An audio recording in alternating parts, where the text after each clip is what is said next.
I love this. David, he went, and David was intentional about bringing him out of there. I love it. David's heart's like, I can't let you stay in this place, especially when I can be a blessing to you, when I have the ability to bring you out.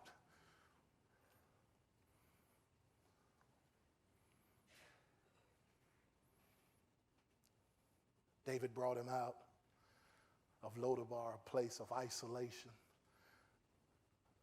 desolation, a place where nothing was growing. It was barren land. And Mephibosheth, the son of Jonathan, son of Saul, he came to David and he fell on his feet and he paid homage. And David said, Mephibosheth. And he answered, behold, I am your servant.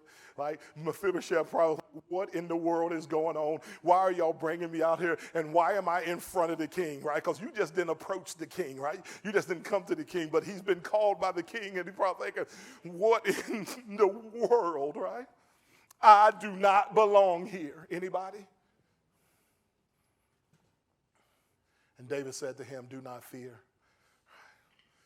So Mephibosheth has some fears. Like, look, he's like, don't fear. I will show you kindness for the sake of your father, Jonathan. Oh, isn't that good? He's like, I'm going to show you kindness for the sake of your father, because my heart was knit with your father, right?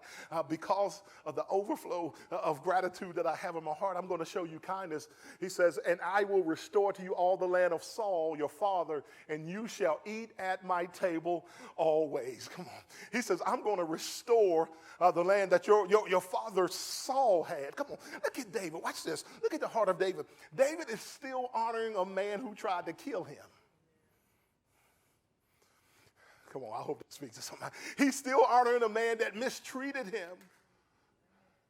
Come on, y'all. Some of us working some tough jobs. Come on. You're like, ain't treat me like that. Huh? Just honor the position.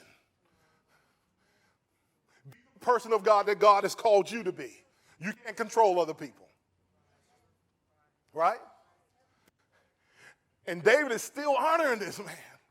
He's like, because of your father Jonathan, and even because of Saul, I'm going to restore to you the land that Saul had. He says, and you shall always, come on, this is so pretty. You shall always eat at my table. Oh, can y'all imagine Mephibosheth, right? And again, the description about his life, he's crippled. He can't do anything. And Mephibosheth being brought to the king, and the king tells him, like, I'm going to restore. That's who our God is. He's a restorer, right? But not only that, he says, you're going to eat at my table always.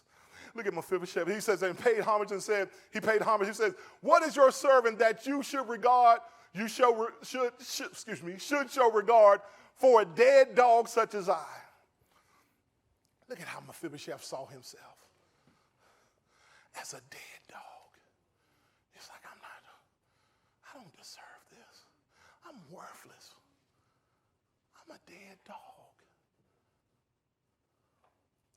Can I tell you that we encounter people every single day who have a wrong perception of who God has made them to be? And I believe at some point in our life that we all may have had some struggle with that. And we forget who God is. We are made in the image and the likeness of the Almighty God.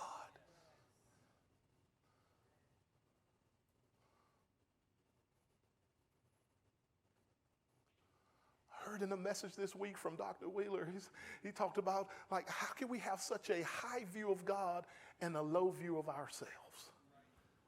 It just doesn't add up. Because he is God. We've created in his image now, right? So we ought to view ourselves as highly created beings. We are. Now, also along with that, Paul writes we shouldn't think more highly of ourselves than we ought to. But he does not say we shouldn't think highly of ourselves. Come on, somebody. No, y'all missed that one, didn't you? Huh? He says don't think more highly of yourself than you ought to, but he did not say don't think highly of yourself. Why can't I think highly of myself? Because I'm created in the image of God. And Mephibosheth is created in the image of God. And he's like, man, I'm a dead dog. I don't deserve